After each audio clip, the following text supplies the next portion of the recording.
people here. So if you've never been here before, this is the University Church. It's a United Methodist Church, and that's what it is on Sundays, but it also is office building for the TUC Community Garden and Reynolds Elementary School after school and summer programs, which is super cool. We do a ton of stuff. All the food that we grow here, it's either community gardener plots where they take it home, or we grow food for those in need. We also do a lot of gleaning from local farms, and all the food goes to different food pantries or right to the doorstep of families, which is so cool. If you want to know more about that, feel free to come and talk with me after, and I'd be happy to kind of give you more details about that. And yeah, so I'm Megan, for those of you who haven't met me before. I worked here at the University Church for a couple years, and I went to school down at Ohio University down in Athens. And well, I guess just throughout my whole life, I've always had health issues. When I was little, constant infections, ear infections, strep throat, bronchitis, pneumonia. I was in and out of the hospital all the time, just having a ton of issues. Then as I got a little older, it's digestive issues. I go back and forth between being like extremely constipated to having diarrhea and just all sorts of issues. So they started identifying food allergies when I was in elementary school. And then as I got older, it was celiac disease. And then finally, when I was 21, they diagnosed me with something called common variable immunodeficiency disease, which is a super rare genetic immune deficiency. So if any of you have ever heard of Bubble Boy, or people will say, oh, like you should just live in a bubble, like that's a real person, that's a real person. And he had almost the same disease as I have, but he had no immune system, and I lack about half of my immune system. And so they started putting me on plasma infusion. So people who do, if you donate plasma or donate blood, I receive that plasma then after it's been cleaned and processed and everything to kind of boost my own immune system and let my immune system function. So I have to do those infusions once a week. And throughout all of this, like throughout some of the Western medication, I was getting really crazy side effects, right? Like, you know, there's a whole list of different side effects for every medication. And so when I was younger, my parents would take me over to health food stores in Toledo, and we'd meet with someone, and they'd say, okay, well, this can help with nausea, or this can help with your headaches. And just as I started getting older, older and older, I became more interested in how to use those herbs. And then when I got diagnosed with my immune deficiency, I had a lot of side effects from the plasma infusions. So I really started growing my own herbs and gardening outside, and realized that a lot of the herbs I was working with were helping me more so than some of the medications. So I do my plasma infusion, so I still have Western medicine, but pretty much for everything else, a lot of my pain and headache and everything like that, I always turn to herbs first. And so today we're going to be talking about the immune system, which to me has a special spot since obviously I lack half of my own immune system. So I'm very familiar with all of these herbs, and I think that they play a really important role, especially as winter kind of comes around, and we see a lot more like colds and flus and runny noses, and you know, people kind of freak out when that starts to happen. And so we're just going to kind of talk about some herbs and some things. I'm trying to think. I have all sorts of notes for you. But I guess first,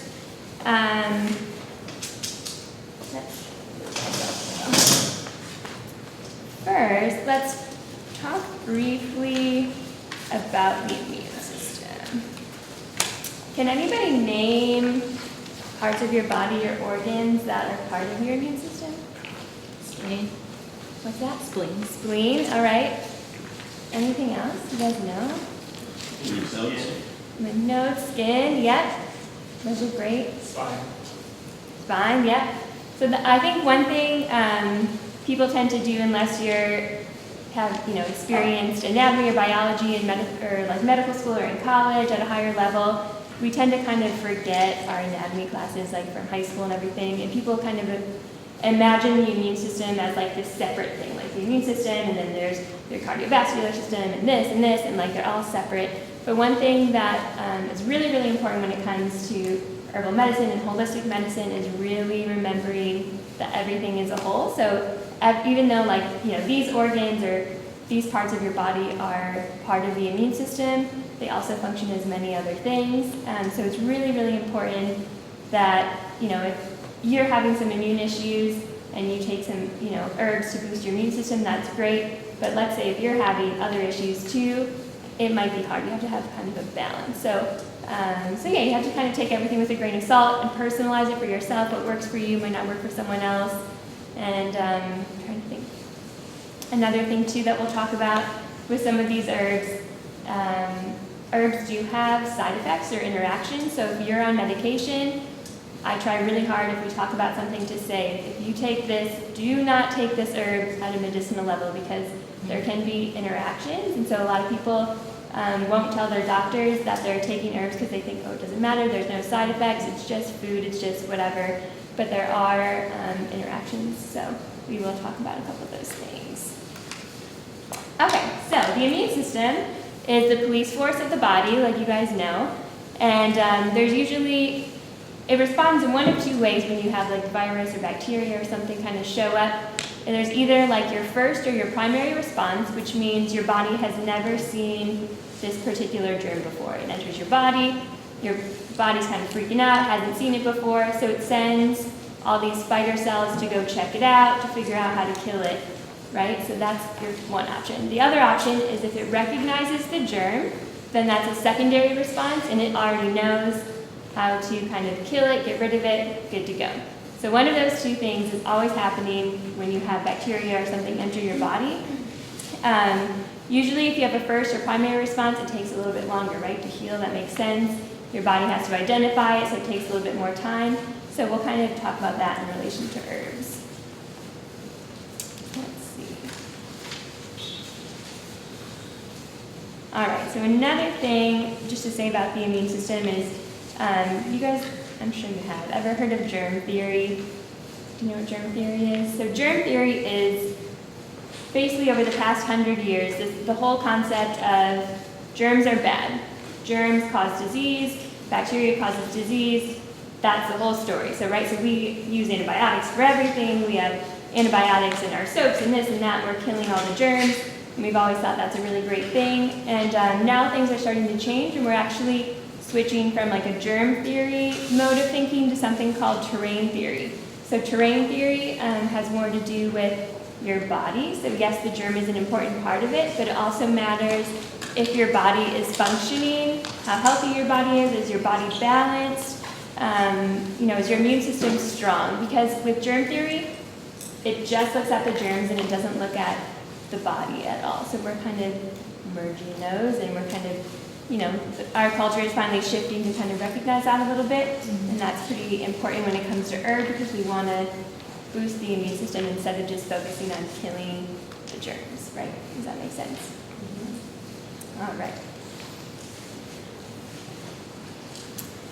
Okay, so if you get sick, let's say this winter, you guys get a cold or the flu or something, and you go to Rite Aid and you get Tamiflu or you get something to help you get through, you're coughing or something like that. Do you guys know like what that drug is actually doing in your body? Do you guys have any ideas? Like if you're taking that, and let's say you're coughing and you take something and you stop coughing, that would be like a cough suppressant, right? So that means it makes you stop coughing. So same with you take something for a cold or flu, it's immune suppressant. So to some extent, it's important to have immune suppressants for certain issues, but if you have a cold and you take an immune suppressor, that means your immune system is not working anymore. And there's no defenses, or your defenses are kind of down and minimal. And when we talk about herbs, and there are immunosuppressant herbs, but all these herbs, the immune boosting herbs, we're stimulating the immune system. We want it to fight the infection. We want it to push it through your body instead of slowing down your immune system. So a lot of people kind of freak out when they get sick. If you're coughing, you're sneezing, whatever's going on, we don't have time for that, right? You don't want to be sick. But really, my best advice for you is like just one day. Like just put up with it for one day. Take the immune boosting herbs and try your best to push it through before you suppress your immune function. That's really like my best advice as we kind of move forward and talk about these things. And again, I have to do my disclaimer, like this doesn't mean I'm against all Western medicine. This doesn't mean, if you're in an emergency kind of situation, not to, treat it with pharmaceuticals. But I think when it comes to like flus and colds and just minor like winter ailments, that doing the holistic and kind of herbal medicine is the way to go. All right. So our first herb that we're going to talk about, and I'm going to pass them around. You guys can smell these, taste these, break them up. So the first one we're going to talk about is sage. And if you came to my spring workshop, you know that we talk about sage a lot. It's one of my favorite herbs. It grows from spring through winter. Even when it's snowing, this will still be there. It smells and reminds me of Thanksgiving. So here we have fresh sage I just picked this morning. And then we have some dried sage. And feel free, you can touch it, taste it, do whatever you want with it. So a lot of times sage is used for digestion. People cook with it a lot. They'll stuff their turkeys for Thanksgiving with sage. It has a really, really aromatic smell to it, but it actually can be used for a lot more than that. It can help balance your hormones. It helps with memory and brain function. There's a ton of studies right now on sage in relation to Alzheimer's disease, which is pretty cool. But most importantly, it boosts your immune system, and if you have a fever during the winter time, sage is a great one to go to. You can make a tea, you can take a bath with sage in it. Sometimes if I have like the fresh sage that's going around, I'll hang that in my shower, and then when you take a really hot shower, the hot water releases the oils and you're just inhaling it. That can just be wonderful to kind of soothe if you're congested or have a fever going on. I know a lot of ancient cultures believed that sage was the key to long life. The ancient Greeks, the Chinese, Gypsies, even in South America, pretty much sage has been everywhere for thousands of years. So it really goes back a long time. And I love it too because you can use it topically, you can use it internally, you can just cook with it. And that's really where I always say to start when it comes to sage is when you cook, you can put it on your meats, or if you're a vegan or vegetarian, you can marinate like your tofu or your tempeh or anything with sage. It really complements everything pretty well. Oh, another thing about sage is if you make a tea with it, let's say your throat's starting to hurt, if you gargle it, make like a really strong tea. Gargle it, it's been known to kill strep almost instantly. A lot of other countries will turn to sage first when it comes to strep throat before going to anything else, which is really amazing. So there's a lot more studies right now going on about sage, again, specifically for Alzheimer's, but then also related to staph infections and strep throat. So the next one we're going to talk about, and I should say the first couple herbs I'm going to talk about are kitchen herbs, so like they're ones that I think you guys probably have seen at least or are a little familiar with, so we're doing like half and half, like half kitchen herbs that I feel like you'll be comfortable with, and then we'll kind of get into some more like unique or native herbs. So we'll pass the ginger around. It of course smells wonderful. And the picture I have in your PowerPoint is of raw ginger, just pulled out of the ground. I think it's really beautiful. Thank you. So ginger is a warming herb. It's great. You take it, you kind of feel warm and tingly, right? Like if you make a ginger tea, it can be really great for your digestive tract. But because it's a warming herb, it also means it makes your blood pump a little bit faster. And so remember earlier when we were talking about the immune system and how if you get sick, you want to push it through, right? We want to get things moving. We want our body to fight fast and hard. And so ginger is great for kind of warming the body if you're feeling really like chilled, and then also just for pumping through. It's antimicrobial, antibacterial, antiviral. And one thing, a disclaimer, is if you are on blood thinners, you never ever take ginger. You can take it if you're adding it to meals, but don't ever take it at a medicinal level because it also acts as a blood thinner. It can be really great for people that have blood clots and things like that, but if you are on blood thinners, this is not the way to go. Doesn't it help with high blood pressure as well? Yes, so ginger is really great for kind of bringing down high blood pressure. And again, that's when too, like let's say you're taking blood pressure meds, you want to be really careful if you're using ginger at a medicinal level, like really high levels every single day, because your blood pressure will get very, very low. So just something to kind of keep in mind, but it's great to cook with. Yeah, do you have a question? You just... Yeah, well, I wonder if, I've heard that some of these, like cinnamon or ginger are better when they're like heated up or not, and like, is it different if you infuse water with ginger versus make a tea? Sure, that's a really great question. So ginger, there have been studies where they've taken raw ginger versus like cooked ginger, and it has shown that raw ginger is more powerful in terms of like antiviral properties. But in terms of like lowering blood pressure and like thinning the blood, it doesn't matter either way. But for antiviral, usually raw is best. So if you go to the grocery store, pretty much all grocery stores carry ginger now, which is really great. And you can really cook with it. Some people will say it's stronger if you steep it in water, like hot water for, if you let it sit for several hours, you get a pretty strong tea out of it. But from what I've read, it's really just like personal preference as far as ginger goes.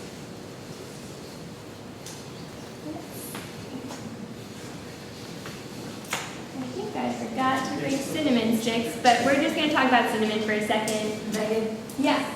If you already have like low blood pressure, are you at risk or anything if you're eating? Sure, you can be. It's something you definitely want to keep in mind. Ginger is one where it takes a lot. Like if you're doing ginger at a medicinal level, I'm talking like that thing I passed around, like you're doing that much like a day or something, and that then yes, you would be at risk and you would want to be cautious and kind of maybe see how you feel after you do like 1 dose or 2 doses. But yeah, you wouldn't want to play with it too much because these things are powerful, especially when they're fresh and raw. They have a lot of power. So yep, you just want to kind of keep that in mind and see how you feel. But really, the amount that we like cook with and use in our teas and stuff is nothing to be worried about. So cinnamon, which I forgot my cinnamon sticks, or they might be in the back somewhere, is great for everything, and I love that because everyone has cinnamon in their kitchen. Everybody. You can put it in soups, in your applesauce, and you can put it in tea. Cinnamon reduces blood sugar. It strengthens the cardiovascular system. It eases menstruation pains. It builds the immune system. It's great for diabetics. It's also a warming herb, which means your body's getting warm, your blood is kind of moving faster, your immune system's stimulated more than normal, so it really has so many uses. A lot of people, I know pretty sure in Germany, there's like the German health authorities, and if someone is having like severe GI discomfort or distress, cinnamon is the first thing that they use. It's like in their handbook, like go to cinnamon first, and a lot of other cultures will do that too. So if you get a stomach bug and you're sick to your stomach maybe for a night, making a tea with maybe some ginger and some cinnamon would be so great because the cinnamon really kind of helps the spasms in the stomach.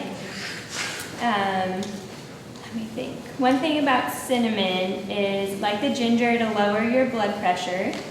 And then also some children have reactions to cinnamon. So if you have children under the age of 5, you would really want to kind of just do like a little cinnamon in their applesauce or a little cinnamon here and kind of see how they do.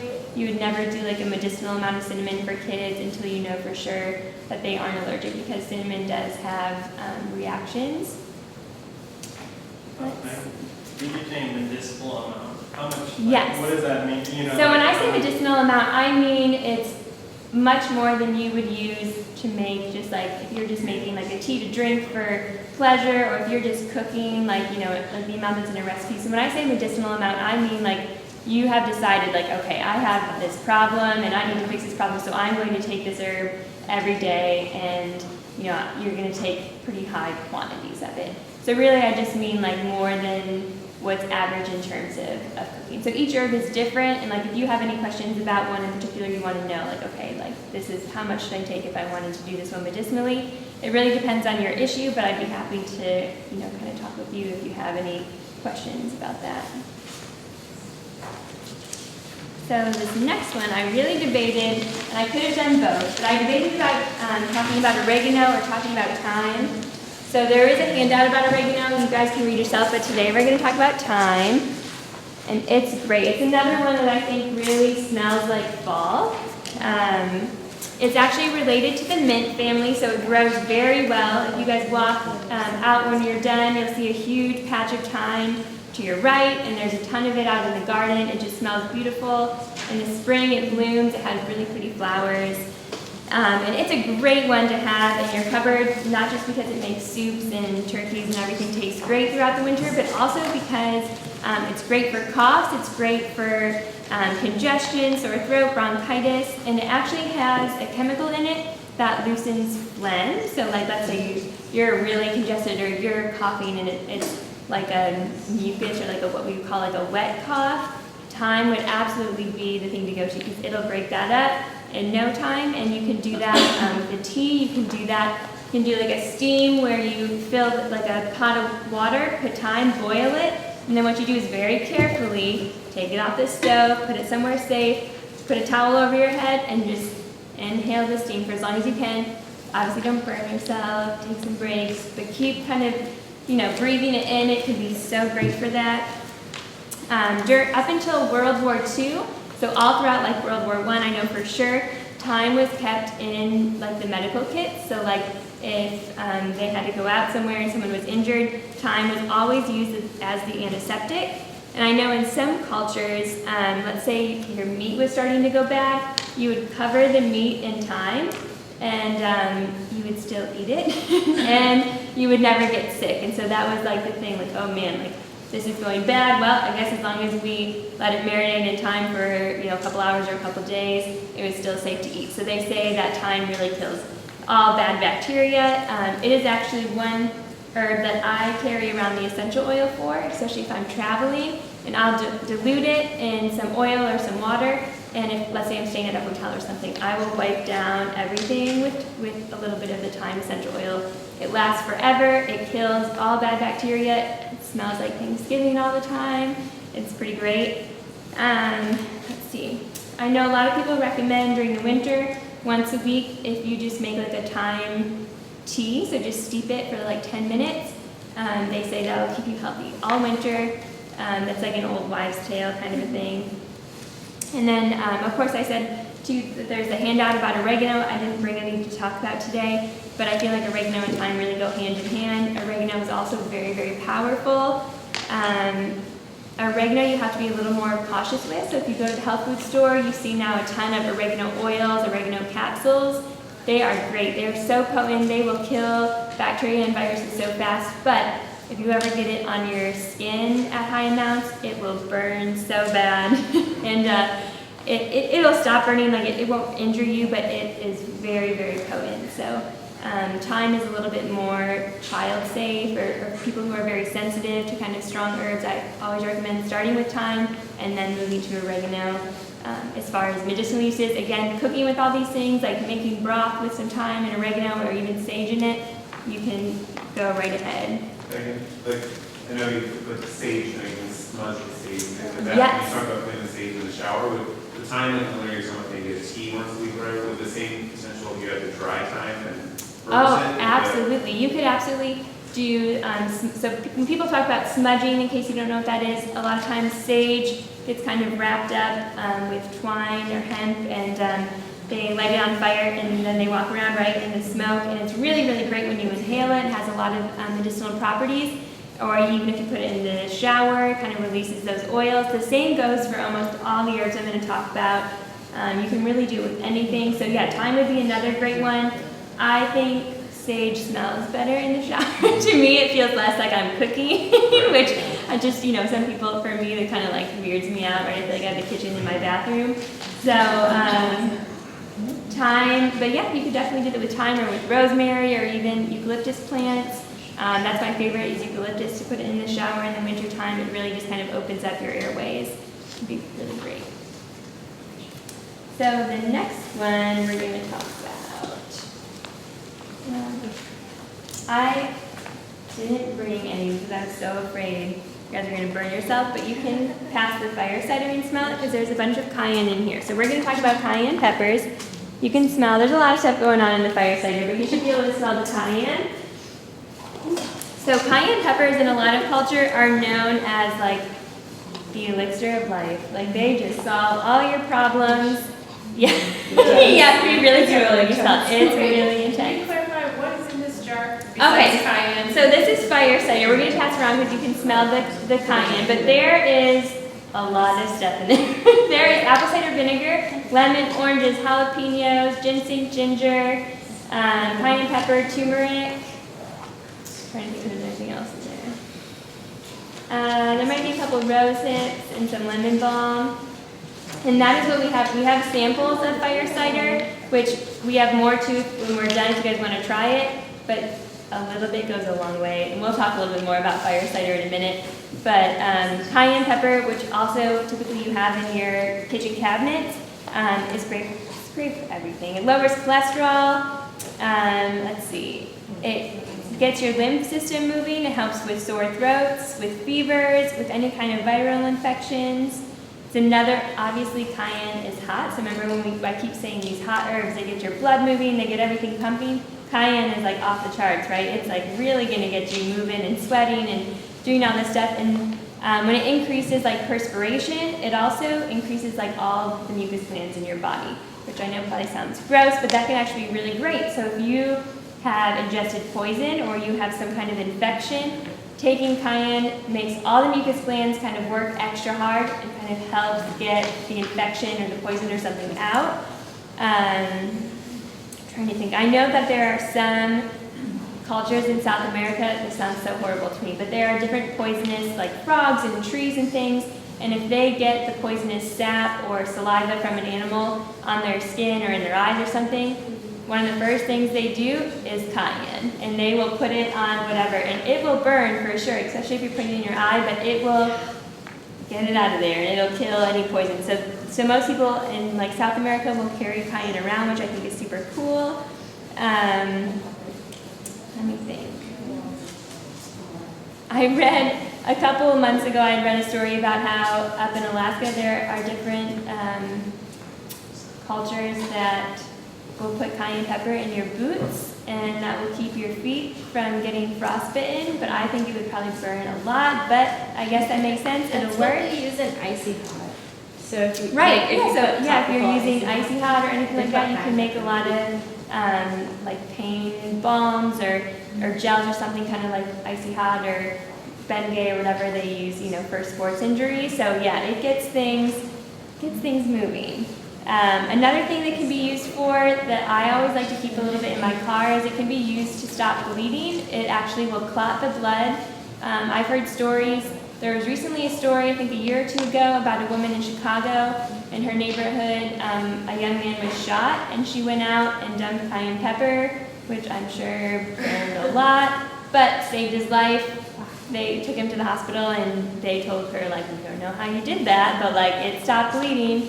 And they said like he for sure would have bled out if it wasn't for the cayenne pepper. So it's definitely something to keep in mind. It can also be really helpful if you need to vomit for some reason, or again, like you ingested poison, or you have something going on where you ate something really bad at high doses, or if you put a lot in some tea and can get it down, it can really help kind of detox you and cleanse you out. So there's really so many uses. It also, one thing to keep in mind is that cayenne can increase the potency of certain medications and certain herbs. So if you're taking medication and you are taking really high doses of cayenne, you might feel the effects of those medications, which can be a little dangerous when it comes to pain meds because it can make you a little loopy. Or even with some of these herbs, like if you're taking something like St. John's wort or Echinacea or something and you're taking it with cayenne, at really, really high doses, it can become toxic. So you just want to be careful. Most people can't tolerate that much cayenne anyway, so like you're probably fine, but there are some people who will kind of overdo it. So just want to use it in moderation. But it's a great thing to cook with, a great thing to add to like your apple cider vinegar, some of your teas. It's really, really helpful. I learned personally don't put it under bandage. I had cayenne on it with a cut. Yeah. It was a mixture of like some other herbs too. Yes. And then I bandaged over it, and the burning sensation was until because it's drawn. And I feel like it was helping draw out too. So because I didn't know where to go, it just kept heating up more and more. Oh yeah. It was pretty. It gets really intense, and especially depending on, like at the grocery store, sometimes they'll even have like your regular cayenne, and then there's like cold press pressed cayenne and this and that, and those just get stronger and stronger, so like they can really get spicy. Even now, like right now at farmers markets, people are selling some cayenne peppers, and they can get really hot, so definitely be careful. And like if you're cooking around children or anything like that, you just want to make sure that they're not touching it and touching their face or touching something. So we're going to talk about turmeric, and this is like a cold press, so it's really, really strong. Just be careful because it will stain anything. So I made sure the jar wasn't too full, but yeah, it smells really strong. Turmeric's another kitchen cabinet herb that I think is really great to have on hand, especially during the winter time. Some cultures call it the most important herb because it does so much with minimal side effects. That's one reason I love turmeric, is because a lot of these other herbs have interactions and things that you just want to be aware of. Turmeric, pretty much, you're good to go. Like you can use it with anything. There's a lot of like scientific studies right now that are underway looking at turmeric in cancer, turmeric in Alzheimer's, turmeric in inflammation, migraines, mental toxicity. I could go on and on. Some people have said that it helps regenerate your liver. I mean, there are like crazy stories about turmeric out there. I will say that the potency of turmeric is increased when mixed with black pepper. So if you ever go to the store and say like, I really want to take a turmeric supplement because my joints are really hurting, you'll almost always notice in the supplements now that it's turmeric is the main ingredient, and then there's a small amount of black pepper. That's because the black pepper helps stimulate the turmeric and helps kind of your body absorb the turmeric a little bit better. So if you're cooking with turmeric, it's always great, like if you have it in your soup or if you're mixing a dressing or something, throw a little bit of pepper in there because it just makes the medicinal effects even stronger. Let's see. I mean, the list for turmeric: anti-inflammatory, antibiotic, improves digestion, cleans blood, helps asthma, helps arthritis. It can even help stimulate stem cells to speed up the process of healing. It aids in fat metabolism, so a lot of people will mix it into like a little tea, like after dinner if you've had a really heavy meal. So like Thanksgiving, let's say you eat too much, it's a great idea to maybe do like a little turmeric and cinnamon tea. It'll kind of ease your digestion, help that like heavy, fatty meal kind of metabolize a little bit faster. I will add it to my smoothies. I know people who do face masks with it, which again, you have to be very careful because it stains everything. You can do golden milk. It's like a real trendy thing right now where you do like almond milk or coconut milk and you warm it up with the turmeric in it. I see that on Pinterest all the time and people love it. You add a little bit of honey, it tastes really delicious. You can add it to your rices when you're cooking or anything like that. So turmeric is a very powerful drug and one that I encourage you to kind of experiment a little bit more with over the winter time. Yes. I read something about how the turmeric capsules don't actually work because it also needs to be heated up and also like for like golden milk with the fat. Okay. So it boosts its like medicinal quality. Sure. Yep. So I've heard a lot of things, and it honestly just depends. Like right now, you will hear split things. So I'd say like half of the herbal community says like, oh yeah, turmeric, you have to heat it up, it has to be paired with fat or else your body doesn't absorb it. The other half of the herbal community says no, like we've been using turmeric forever without those things and it's been fine. So it really just depends who you trust. I mean, I've read pretty convincing arguments on both sides. Me personally, I've used the cold pressed turmeric now for a long time and have used it, and I feel like it's very helpful to me. So for me personally, I think that the cold press is more potent than when it's cooked up or been heated. I'm guessing it depends on your metabolism. So depending on like how your body metabolizes turmeric, like you might eat it with fat, you might not. Yeah, So I mean that could definitely be. I know they're starting to do a little bit more research with it, so maybe we'll kind of get some answers like that, right? In the next couple of years, it would be really great. I have heard though that taking it with good fats, which is why like the golden milk, mixing it with coconut milk, which is super high in fats, can be beneficial and helps your body absorb it a little bit better. So yeah, using it with something, that's why I love putting it in my soups. Like if I make a good chicken stock or something, putting some turmeric in there, seems like it flavors it up and it just seems really soothing to me. Is there any more questions about turmeric? So another one we're going to talk about, now we're moving kind of more into some herbal garden stuff and like native herbs. So we're going to pass around lemon balm. And I really want to talk about this one. It's not as useful as some of these other herbs, but I think people assume lemon balm is lifting and wakes you up, and they think summertime because lemons and it's bright and all this stuff. But lemon balm is actually like a sleepy time herb. It's a little counterintuitive. It's related to mint, but a lot of people use it to kind of ease their anxiety or to help them sleep at night. I know a lot of pregnant women will take it because it's safe, and they'll mix it maybe with chamomile or valerian or something like that. Really will kind of ease you as you go to sleep.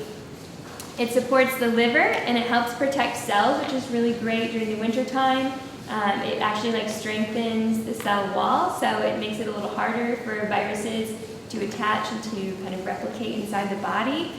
I know back in the 1700s, it said that everyone at their house had something called Balm wine, and literally it's just really, really strong red wine, and there's a bunch of lemon balm, and you just let it sit for about a month or two, and they would drink that, at least like a little glass every single day, and it was said to extend the life of a man and woman. So like everyone would drink this. It's probably a really good excuse to drink a lot of wine, right? But they say that lemon balm is like an elixir to life. There's no side effects. There's almost no records of allergic reactions, which I really love, which means it's safe for children, safe for pregnant women, pretty much safe for any medication that you're taking.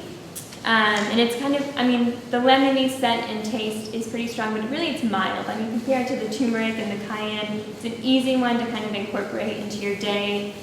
Usually doing tea is like the easiest way to kind of get it in there and just let it soak for a little while. And you can, let's say if you don't want to make it every day, you could always heat up water, fill up your tea strainer, whatever your press, and you could put a lot of lemon balm in and let it soak for several hours. And then what you would do, you would have a very concentrated tea. So you could put it in a jar, you could leave it on the counter, or put it in the fridge, and then you could just take a little bit every single day instead of having to make your tea. It just depends on your preference. That's a really easy way to kind of just have it on the go, maybe in the evening time, like before you're going to bed or something like that. So really I just wanted to talk about that just to kind of make sure people knew, because I see a lot of people out in the herbal garden where they'll cut a bunch of lemon balm, like, oh great, like I'm gonna keep this in my car and do this and this. It's like, well, like yeah, the lemon scent will keep you awake, but don't put it in your tea like while you're doing a long road trip or something, because it will kind of sedate you a little bit. All right, this is one of my favorite herbs. I have some dry and some fresh. And this is called Anise Hyssop, and it has the anise name. If you smell, you'll smell like a pretty strong licorice. And there is, in this area, Anise Hyssop and regular hyssop both grow.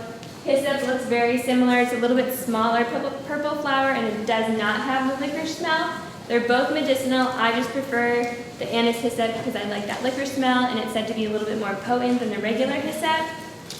But Anise Hyssop is great because it's antibacterial and anti-inflammatory.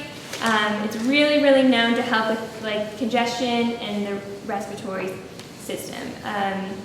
So just if you smell it, I feel like when I smell it, like I just breathe like a little bit better, like it just feels really nice.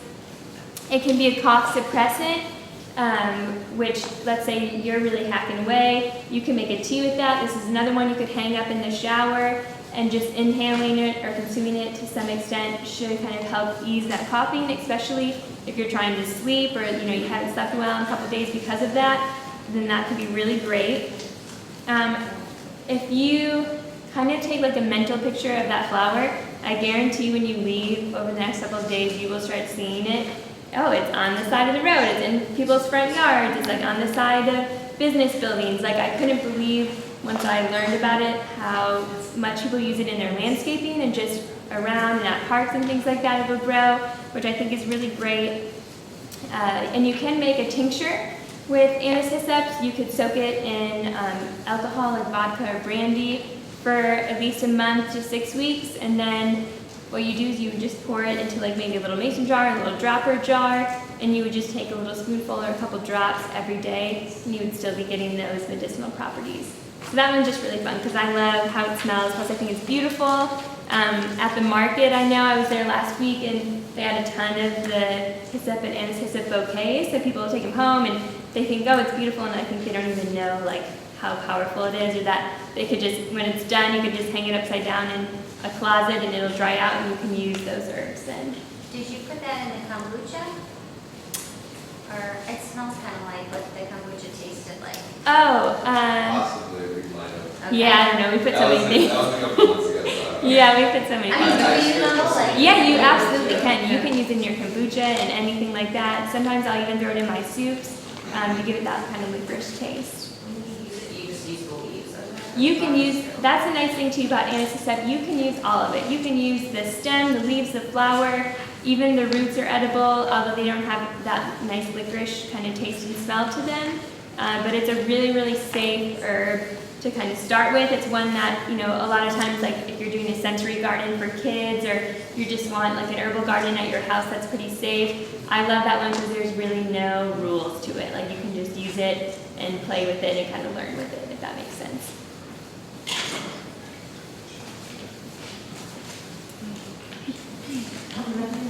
Skip the whole thing. Let's see. So horseradish, I brought some, but I'm afraid it's a really strong one. So just when you smell it from far away, okay? It's not too big, I guess, today. Yeah, there you go, waft it. Horseradish is another thing that I put into the fire cider, which we'll talk about a little bit more. I'm not going to spend too much time on horseradish, but I know some people are familiar with it. Like you see it at the grocery store, it's around, but you can buy like the fresh herb. You can grow it. It grows very well here. If you grow it fresh, please know it is very, very strong. I once moved a horseradish plant from one place to another, and in my car I thought I was going to die because it is so strong. Like you have to have all your windows open, so never ever put fresh horseradish like in your house and have all the doors and windows closed. It is very, very strong. It can be toxic if inhaled like way too much. But it's been used forever and ever. I know they reference horseradish even like in the Bible. Different cultures have used it just for so many things. Sinus infections and asthma are like really the top two. So that's why I put it on here, is because for sinus infections, it's a big one right during the winter time. It can just help relieve all the mucus throughout the body. It's kind of the same as the Cayenne. It stimulates all the mucus glands throughout the whole body, so it gets everything moving, gets everything out. It's also an antibiotic, and it has been known in studies to increase white blood cell production, which is pretty cool. So that's one that I use very sparingly just because of how strong it is, so it makes me a little bit nervous, but mixing it, if you mix it with like some apple cider vinegar, put it in a tonic or an elixir, it definitely has its benefits. You just want to kind of be careful with it. Would be the same in like a horseradish mustard, like most of that, like you're still getting the. Yes, oh yeah, and that's what I love too, and we'll have to do another class where we talk a little bit more about like functional medicine, like actually talking about like super easy ways to add it. So like, yeah, put horseradish in one of your condiments, and then if you're using that once or twice a week, there you go, like you're getting your horseradish, and so I think that's a great way to use herbs. Yeah. Sometimes I put it, they sell a horseradish mixed with beets. Okay. Which is a nice red color. And I like it sometimes on hard-boiled eggs. There you go. Yeah, that's a great idea. Yeah, people love putting it on their eggs, all sorts of different They ways used to to put use it on it. meat. People that eat meat. Yes, oh yeah. Yep, you can definitely use it to kind of marinate meat, gives it a really interesting flavor. So one to just maybe become a little bit more comfortable with. All right, so the next one,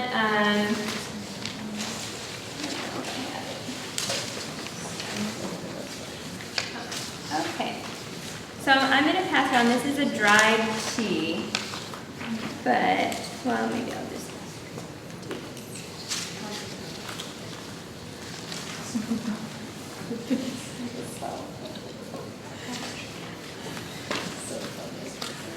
All right, you can smell this. We're going to talk about Astragalus, and it kind of has like this really woody texture. It's like a bark, so we're just going to pass around. You can feel it, smell it. I didn't have any big astragalus to bring in to show you, but hopefully you can see the picture in the print off, or you can always Google it later. Astragalus is a really, really great one. It's starting to get more attention in like mainstream media, especially during winter time, because it boosts your immune system. It's an immune stimulant, which just means it makes your immune system work faster and stronger. And it is another one that raises the white blood cell count. It's very specific to viral infections, not so great for bacterial. So that's something to think about. It's one that you can use long term. So someone like me who has like a depleted immune system, it's great to take this every day for a couple months and then take a break, or you can just take it all the time. I know that there's been studies, you can look up scientific studies done by a couple universities, that astragalus has had better results than Tamiflu against influenza. They've done specific studies to H1N1, which is swine flu, which can be really dangerous, and astragalus again killed it faster. It's also an energy tonic, so it can help with fatigue, which is really why I like it, because during the wintertime, if you're feeling kind of sick and you need that immune booster, this one will also kind of wake you up for the day, maybe help you like get through your class or get through your work day even though you're not feeling really great. And it can reduce the duration of illness. So I don't know if I wrote it on your slide or not, but a lot of people recommend taking it at least twice a week during the winter months, and they say like, oh yeah, that keeps everything at bay. But definitely if you go to a health food store, or if you feel like, okay, I have all these kitchen herbs, if you just wanted to add one herb to your kind of stockpile, I would say it would either be astragalus or echinacea, which we'll talk about in a minute too. So do you make it in a tea, or do you? Astragalus, you can, yes. So I should say too, astragalus, because it's that woody texture, it's that bark, it's not leafy like a lot of these ones that we've talked about. You want to do something with heat to kind of bring out those properties. So this is one that is specific to heat. So anything that has like that rough texture, it's going to be not quite as delicate, like with lemon balm, like you can crush it up, you can smell it, you're good to go, you can use it however you want. Astragalus, you want to put it in like a hot tea, you want to boil it, you want to kind of maybe grind it up a little bit, or do it in a tincture where you're soaking it in alcohol to kind of pull out all the medicinal properties from it. So yeah, it's a good thing you said that, because yeah, that's one important thing. So almost, if you go to the health food store, I'll guarantee 90% of the astragalus things are tincture based. Very, very rarely will you find it in a capsule form, and don't ever buy it that way. You want it in either a tea or a tincture, is kind of the way astragalus goes. And you can add soups too. I have chickens that put it in soup religiously over the winter time. They're from mainland China, so they would cook those eggs. Yeah, that's a great way. Yeah, add it in your soups, or your broths, or whatever you're making. It can be really great. Thank you. All right, we're going to talk about Sweet Annie. We're getting there. Hopefully I'm not going to get too much time. All right. So Sweet Annie grows really well around here. It's another one that once you kind of see it, smell it, you're going to start noticing it out and about. This is the time of year that it grows really well. Another one that at all the farmers markets I'm seeing, people love buying it in the fall and winter, because they actually do a lot of like wreaths with it, or like beautiful bouquets through the winter. They kind of dry them out. People like to decorate with Sweet Annie, I think without realizing how medicinal it is. It's most famous for being an anti-malaria drug. So it's really, really potent. If you're going somewhere, let's say to Africa or something, and you're concerned about that, you could make a tincture with Sweet Annie. But in addition to that, it's also really great for kind of cleaning the blood and the liver. It helps reduce fever and acts as like an antiviral. It's more specific. A lot of people will use it for lung infections, bronchitis, pneumonia. It can be used for the common cold, but it's typically lungs. It's another one that's great to smudge with. So light it on fire, kind of move it around, inhale the smoke, or just kind of make the room smell like smoke, or doing a steam with it, tying it in your shower. This is one though that is not safe to use when you're pregnant. You can, aromatherapy wise it's safe, but you never want to take it internally if you're pregnant.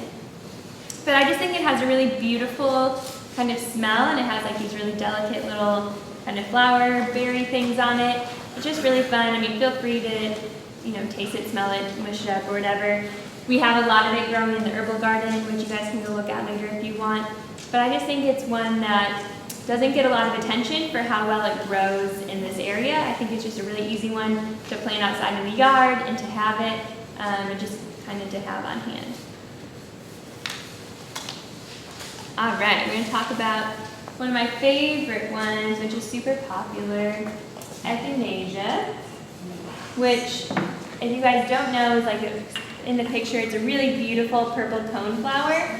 Grows everywhere here. Go to the parks, go, any of the metro parks, you will see Echinacea everywhere. I have these labeled. I have the root and the leaf, so kind of smell them, feel them out. A lot of people prefer the root over the leaf. They say it has more medicinal properties.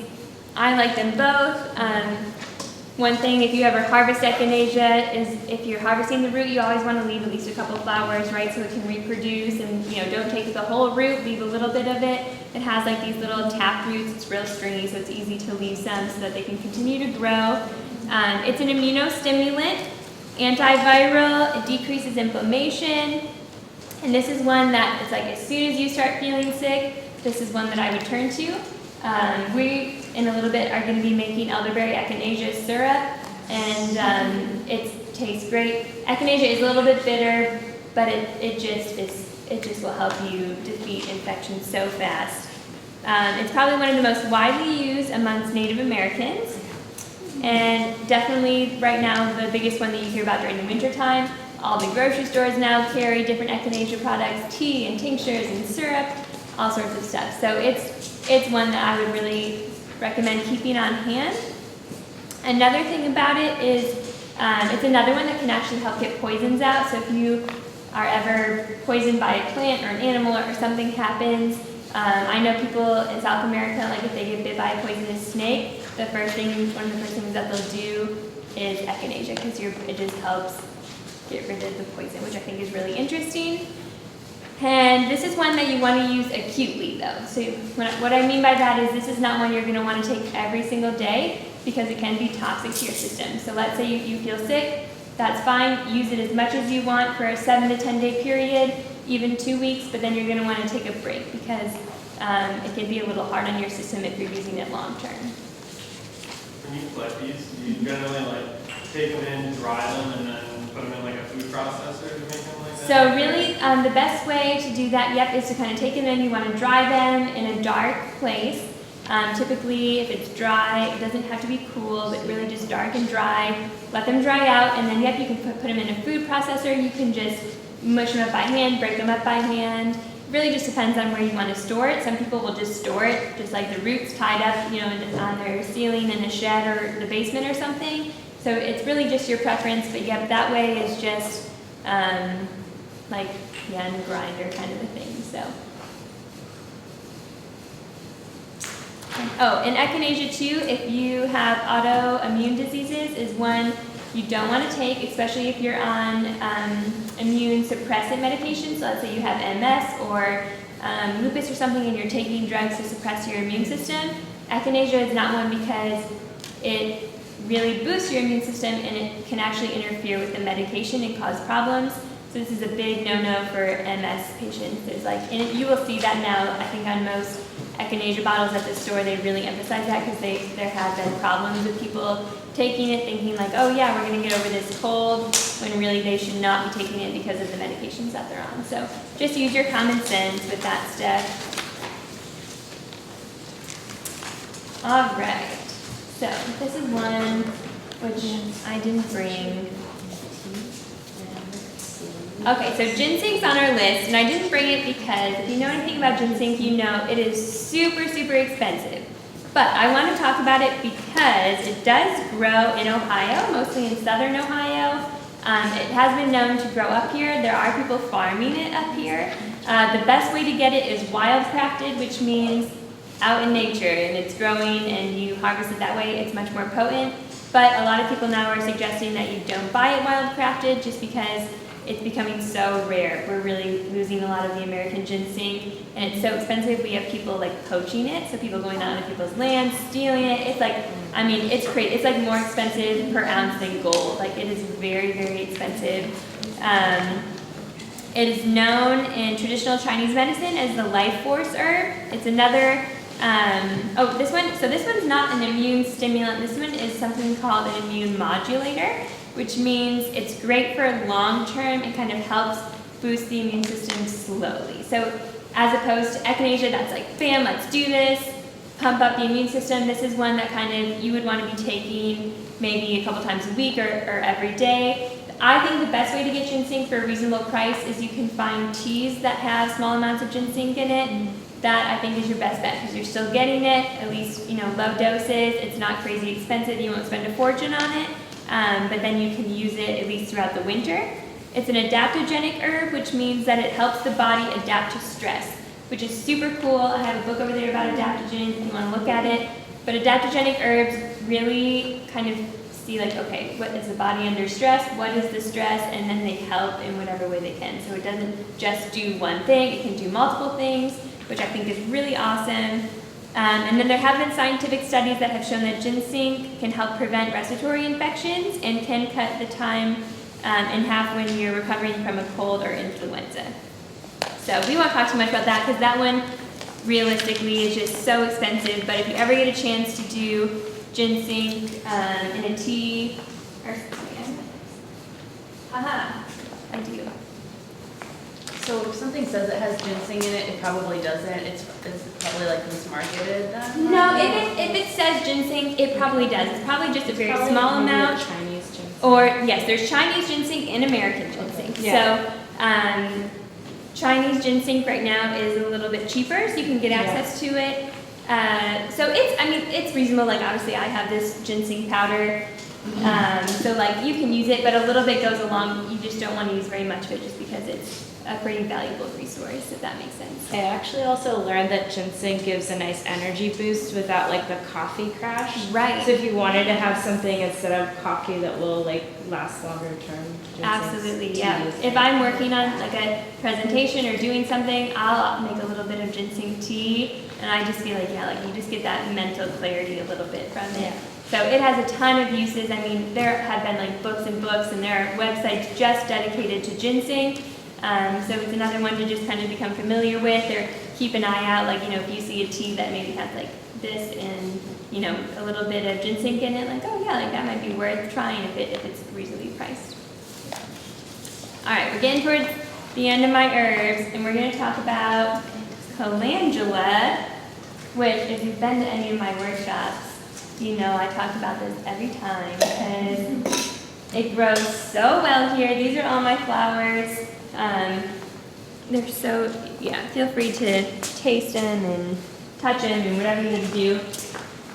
So calendula grows so well. It's related to the marigold. So a lot of people love planting it in their gardens because it helps keep certain animals away, but then it's also medicinal. And I love calendula because it's one of those, it's so safe. You can use it on babies. I give it to my pet. I use it on my pet, like if she has itchy paws. You can use it externally, internally. You can do anything with calendula, which I think is so great. It's most famous for, like, you'll see calendula the most when it comes to external, like if you get a cut, something happens, a lot of people will make calendula like balms, or you can put calendula on and wrap it up. It's supposed to help the healing time, which is wonderful, but it's actually really, really great internally as well. So adding it to your teas throughout the winter, once or twice a week, putting it in your soups. You can take a bath with calendula in it. It really is just kind of strengthens the body in general. So inside and out. It's a good immune booster. You can make tinctures, syrups, elixirs. Like, it just has so many uses, and it's one that's so mild, not an overwhelming scent or flavor or anything like that. And I just think that they're so much fun. Okay, now I think our last herb, I think this is the last one, which is the one we're going to really be pumped about today, are the elderberries and elderflower. So, the elderflower is the flower that blooms on the plant in the springtime, and then throughout the year, or like throughout the summer, the flower slowly turns into berries. And they both have medicinal uses. Elderberries are a little bit stronger when it comes to like antiviral properties, antimicrobial, and they just smell so good. But the elderflower does have a lot of uses too. So I always say, like, you might as well get 2 harvests out of it. You just don't want to cut all the flowers off of your plant, because then you won't have anything to turn into berries, right? So feel free. So, and these obviously are both dry, they're not fresh berries. So both the blossoms and the berries can help fight colds and flus. They're big time antioxidants. It's been said that archaeologists have found elder seeds like fossilized next to cavemen. They believe that it was like one of the very first herbs that were, kind of used medicinally, which I think is really neat. It can help with joint pain, skin problems, fevers, all that kind of stuff. USDA even approves elderberry to treat coughs, colds, and flu, which is like unheard of. They don't approve any herbs, but elderberry is on the list, which I think is great.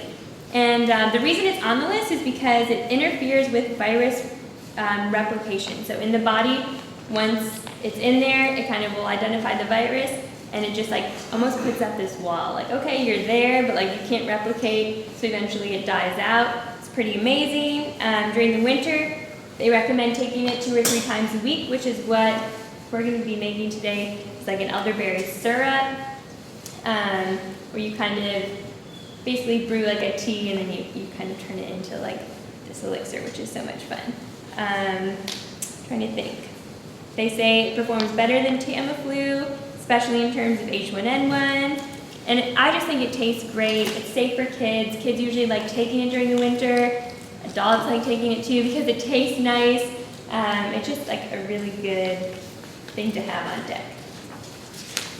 Okay, so really, really fast, we're going to talk about fire cider. We aren't going to be making it today, but you can taste it, and I just want to kind of give you the rundown about fire cider.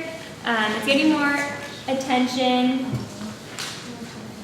for like a wintertime tonic to keep in your house, and it's really easy to make because you can just use kind of whatever you have. I gave you some ingredients on the PowerPoint, and there's some handouts. You do not have to use those ingredients. You can do whatever you want with fire cider, which is why I really like it. So the main ingredient in fire cider is apple cider vinegar. I always encourage raw apple cider vinegar. This one says like with the mother, which means that there's stuff growing down there. That's good bacteria. I always recommend using a high quality one. And this bottle is like $5. It's really not that much. So, fire cider. You can pretty much add, it started off with apple cider vinegar and honey. A lot of cultures would do that throughout the winter to kind of help boost their immune system, ease sore throats, fight infections. And then over time, people started adding herbs and then hot peppers and different things. And they noticed that when they made it pretty spicy, with either cayenne or jalapeno or whatever was available, that it really seemed to keep them healthy. And to kind of keep, if you take it in the morning, it'll kind of wake you up for the day during the winter time. It just really helps with like the winter blues and that cold. I've heard some people swear that it's helped cure their depression. Just like crazy things about fire cider. And I just like it because it's really a cheap thing to make during the winter. And again, you can use whatever you want. So I think I told you in mine, I just cut up a lemon, cut up some ginger, some jalapenos that I grew. And then you can pretty much put anything else you want in there. Turmeric, you can put calendula, you can put hyssop or sage or thyme. I mean, there are so many options. I'm trying to think. Some people I don't know if I added any ginseng to this one, but some people will add ginseng. I think the one over there has a little bit of ginseng if you want to try it. You can add astragalus. And let's say, if you tasted it, it's very strong, right? So if you don't like that, there are so many things to do with it. You can mix it with juice, you can mix it with sparkling water, you can turn it into a vinaigrette to add on top of salads, marinate meat in it. I mean, you can just do anything as long as you're just getting a little bit a couple times a week during the wintertime. I think it's a really great resource. What's a little bit, like what's your? So I say a little bit is like a spoonful, like really, which isn't very much. So this will last you a really long time, especially if you're only doing that once or twice a week. Some people do it every day, but it just depends on your preference. One thing to note is I have a plastic lid. I do a lot of plastic lids. But with fire cider, you never ever want to use metal. Glass and plastic only. Never metal. It's too acidic, especially with the vinegar and the lemons and everything in there. If it's touching metal, It'll pull the metal into your concoction, and we don't need to deal with any heavy metal toxicity or anything like that. So only glass or plastic. And I recommend when you do fire cider or when you're making syrups or something, I really, really recommend doing distilled or reverse osmosis water. Just because you're making something that's medicinal, you don't want all the microcystine and all the stuff that's in our Toledo water. You know, obviously it's safe, like, yes, I'll drink the tap water, but when you're making something that's medicinal, you want the best quality. Like, you're putting this time and effort and money into it, like, we might as well use really high quality water. It's really not that expensive. You can go fill up a couple gallons at Kroger for like $1. You'll be set, to at least use for this purpose. I just, cool insight information, I work in the water system, and I guess there is a proposed new water treatment plant coming in. It's supposed to be like a massive one, like going to be like 2018 or 19. It's Okay. gonna, like provide oxygenated water, which is like the cleanest way you can disinfect it. Interesting. So that's really great. That's going through the city plan right now. Yes, well, that would be really good. I know if any of you guys live out by Bowling Green, their system is all reverse osmosis, which I learned recently, which makes me just want to move to Bowling Green, which is so cool. So, like, even if you have a friend out there, right, go fill up their tap water. That's at least safe enough. It makes me feel a little bit more comfortable in terms of making something. Or, when Toledo gets their water act kind of together, then at least when it comes to making things like this, you just want to use the best quality that you can. All right, so now the reason we're here is everyone's going to go home with an elderberry and echinacea syrup, but I'm just going to show you the rundown really fast of kind of how you do that.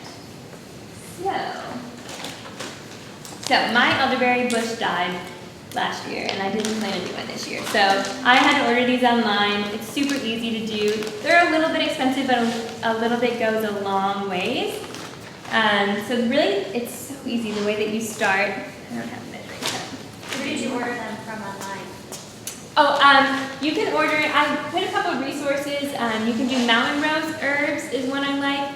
You can do bulk herbs, or I got this one from a website called Spirit of Health. Spirit of Health is based out in Kansas City. They have a ton of resources about health and wellness, which I really love. And so they had the best deal, which is why I ordered from them. But there are so many options. And I think even Claudia's and Phoenix Food Co-op in Toledo, they carry elderberries. It's a little bit more expensive. Thank you. Okay, so all you have to do, take your dried elderberries,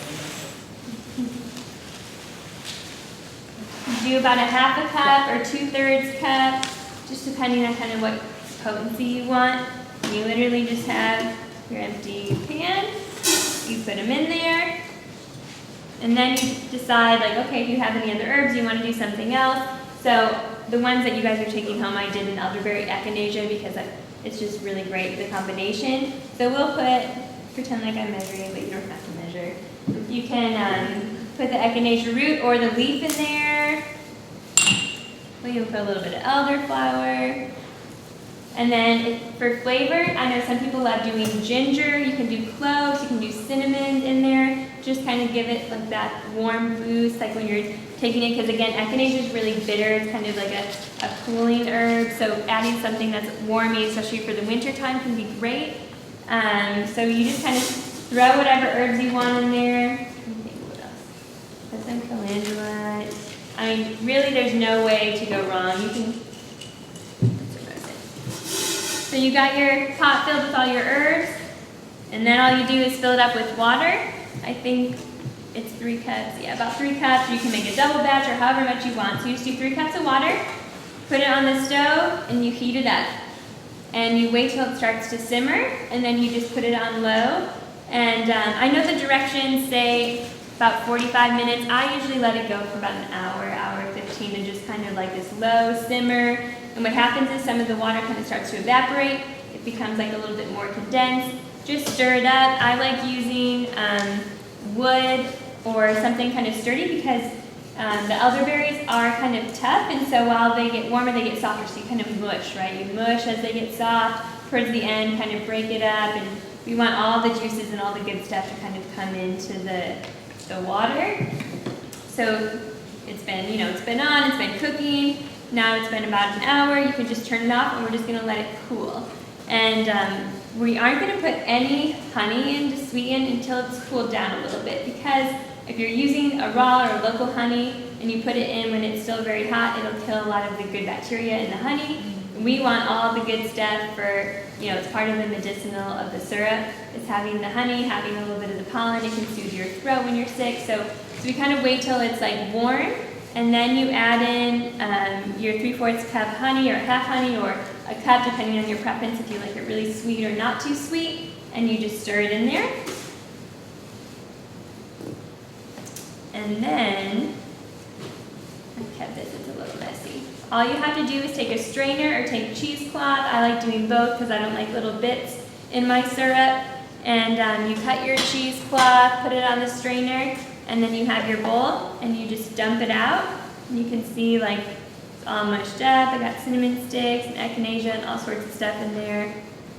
So then when it's out, you got it in your bowl, and then you're just gonna squeeze it, right? You wanna get as much juice as you can into your bowl. And then literally you are done. You just put it in whatever container you want. It's a very simple process. And the best way to do it, if you don't want to add anything else, is you store it in the fridge. It'll keep for 2 to 3 months. I always recommend labeling so you have the date so you know. That'll kind of help you get through the winter. You take a little bit at a time. Most people recommend like a teaspoon or a little spoonful. You can do it every other day, twice a week, whatever you can fit in there. If you don't have space in your fridge and you want to keep it on the counter, you can add vodka or brandy or whiskey to it and put it in. So like let's say you have this much syrup, you can put some alcohol in there. It will keep for up to a year out on the counter with alcohol in it. So which is a really great way to kind of preserve, keep the life. But if you're going through it fast enough, or if you're using it with family that can't do alcohol, or with children or something, then just keeping it in the fridge is a really great way. I'm trying to think. Now, is this something that you would only take as you're feeling kind of yucky, or echinacea? Yes. Yeah, so this one is, so let's say if you just do an elderberry one, you could take that every day throughout the winter time. This one is more specific to when you feel it kind of coming on. Or with the echinacea, if you're just doing it once a week, that's fine throughout the winter, but it's not something you're going to want to do every single day for long periods of time. Is it okay for children and babies, the echinacea? For children, you wouldn't want to give this to any children under the age of 2 because of the honey and the echinacea. You never ever give raw honey or honey in general to babies. I thought it was under 1. It is under 1. I just say, but for the 2 is for the echinacea. Okay. So really we just say 2, at least 2 to be safe. So I know some people that have given it to their children and it's been fine, but well, it's I know a lot of moms give elderberry syrup regularly. Yes. So, and my baby's 13 months, so I'm like, oh, right, yeah, you're why right. don't we start that You're so close. protocol? Yeah, elderberry is great. It's just, you just want to be cautious. I mean, just use your best judgment. And yeah, I'm trying to think. You guys have any questions or anything specific that you wanted to talk about in terms? So you could add any of the other herbs that we talked about to use this as a regular. You can use whatever you want. And that's one thing that I really like to tell people when we do these workshops is just have fun with it. I mean, if you're someone that has to follow a recipe, then by all means use the recipes I gave you or look online. There's tons and tons of them. But if you're feeling like, hey, like I've got this herb, like I don't know what to do with it, then yeah, look it up. Is it safe to use in a tincture? Is it safe to use this? And like just throw it in there. Really, it's pretty hard to like mess up. And when I was giving you the warning labels on some of the herbs, I really just do that so that you are aware, but it's so rare to have any reactions or any issues from a lot of these herbs. So really, you're kind of free to play with it. Yeah. Do you take any of these as supplements, or do you usually like make concoctions with them? Well, I mean, technically, like the syrup that you'll be getting can like technically be considered like a supplement or something like that. But like in a capsule form, sorry. Right, in capsule form. It's funny. I think before I started doing a lot more hands-on when I was just learning, I did a lot of herbs in capsules, and I think that there are some that are really beneficial. But for the most part now, I kind of like touching it and using it, and I really feel like I get just as great, effects from it just by doing teas and tinctures and just kind of playing with it. But it all just depends on your time. How much time do you have? How much energy do you have? Like, are you even interested in this? If not, then by all means, I think there are some really great herbal medicines that come in capsules. And I think I wrote a couple brands down on one of the resource sheets. So it really just depends on you too, or like, if you have one you feel like, okay, I can handle that, but the rest of them I just need to order from someone else or whatever, then it just depends on your personal preference. And how do you store them and how long are they good for? Okay, good question. Okay, so if you dry them, and my favorite way to dry them is either to tie them and hang them up in my basement, the ceiling, or you can even put them in a cardboard box or something, anything you have laying around the house.